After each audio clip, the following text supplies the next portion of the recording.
இயேசுவில் எனக்கு பிரியமான சகோதர சகோதரிகளே, ஒரு பெரிய நிறுவனத்தின் தலைவர் தன்னுடைய நிறுவனத்தில் பணிபுரிய விருப்பமுள்ளவர்கள் விண்ணப்பிக்கலாம் என்று செய்தித்தாளில் அறிவிப்பு கொடுத்திருந்தார். இந்த அறிவிப்பை பார்த்துவிட்டு பலரும் வேலைக்கு விண்ணப்பித்தார்கள். டேவிட் மற்றும் ஜான் என்ற நண்பர்கள் இருவரும் அந்த வேலைக்கு விண்ணப்பித்தார்கள்.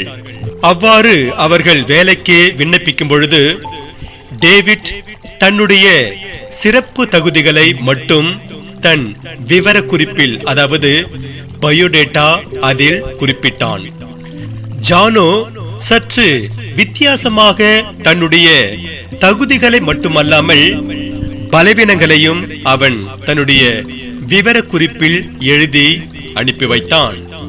நிறுவனத்தின் தலைவர் இருவருடைய தன் விவர குறிப்புகளையும் பார்த்துவிட்டு தன்னுடைய தகுதிகளை மட்டுமல்லாமல் பலவீனங்களையும் சேர்த்து எழுதியிருந்த ஜானை வேலைக்கு தேர்ந்தெடுத்தார். அதற்கு அவர் சொன்ன காரணம், இந்த உலகில் தன்னுடைய பலன்களை மட்டுமல்லாமல் பலவீனங்களையும் உணர்ந்தவர்களால் மட்டும் நிறைய வெற்றிகளை காண முடியும் என்றாகும். இயேசுவில் எனக்கு பிரியமான சகோதர சகோதரிகளே, எவர் ஒருவர் தன்னுடைய பலத்தோடு பலவீனத்தையும் உணர்ந்திருக்கின்றாரோ அவராலேயே நிறைய வெற்றிகளை குவிக்க முடியும். இன்றைய முதல் வாசகத்தில் தூய பவுல் என் வலுவின்மையே எனக்கு பெருமை என்கிறார். புனித பவுல் சொல்லும் இந்த வார்த்தைகளின் மூலம் நாம் என்ன செய்தியை கற்றுக்கொள்கிறோம் என்பதை நாம் சிந்தித்து பார்க்க வேண்டும். தமஸ்கு நகர் நோக்கி செல்லும் வழியில் ஆண்டவர் இயேசுவால் தடுத்தால் கொள்ளப்பட்ட தூய பவுல் பிற இனத்தாருக்கு நற்செய்தியை அறிவிக்க பணிக்கப்பட்டார். இவ்வாறு அவர் பிற இனத்தார் நடுவில் பணியாற்றிய பொழுது சந்தித்த துன்பங்களும் சவால்களும் பிரச்சனைகளும் ஏராளம் அதிகம். இதை பற்றி நாம் நேற்றைய முதல் வாசகத்தில் படித்திருப்போம். 2 கொரிந்தியர் 11ஆம் அதிகாரம் 23 28 முடிய. இன்றைய முதல் வாசகத்தில் அவர் பெருங்குறை ஒன்று என் உடலில் வைத்த முன்போல் என்னை வருத்திக் கொண்டே இருக்கின்றது என்கிறார்.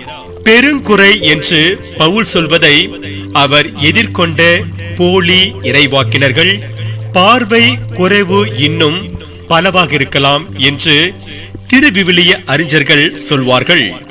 இதை அவர் ஆண்டவரிடம் நீக்க வேண்டும் என்று சொன்னபோது ஆண்டவர் அவரிடம், என் அருள் உனக்கு போதும், வலுவின்மையில்தான் வல்லமை வெளிப்படும் என்கிறார்.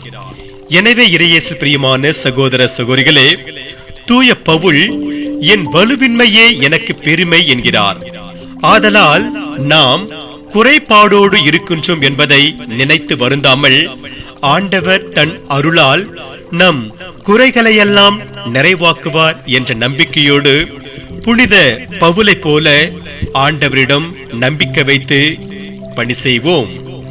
பெருமை பாராட்ட விரும்புகிறவர் ஆண்டவரை குறித்தே பெருமை பாராட்டட்டும் என்று 2 கொரிந்தியர் 10ஆம் அதிகாரம் 17 பார்க்கிறோம். தன்னை உணர்ந்தோர் தரணியை ஆள்வர். நாம் நமது தகுதிகளை மட்டுமல்லாமல் பலவீனங்களையும் உணர்ந்திருக்கின்றோமா என்பதை நாம் சிந்தித்து பார்க்க வேண்டும். எனவே இறையேசு பிரியமான சகோதர சகோதரிகளே, எனக்கு வலுவூட்டுகிறவரின் துணை கொண்டு எதையும் செய்ய எனக்கு ஆற்றல் உண்டு என்பதை பிலிப்பியர்க்கு கடிதத்தில் 4ஆம் அதிகாரம் 13 தூய பவுல் கூறுகிறார். எனவே நம்முடைய வலுவின்மையை பற்றி வருந்தாமல் ஆண்டவரில் நம்பிக்கை வைத்து வாழ்ந்து இறையருளை நிறைவாக பெறுவோம். இறைவன் உங்கள் அனைவரையும் நிறைவாக ஆசீர்வதிப்பாராக. ஆமென்.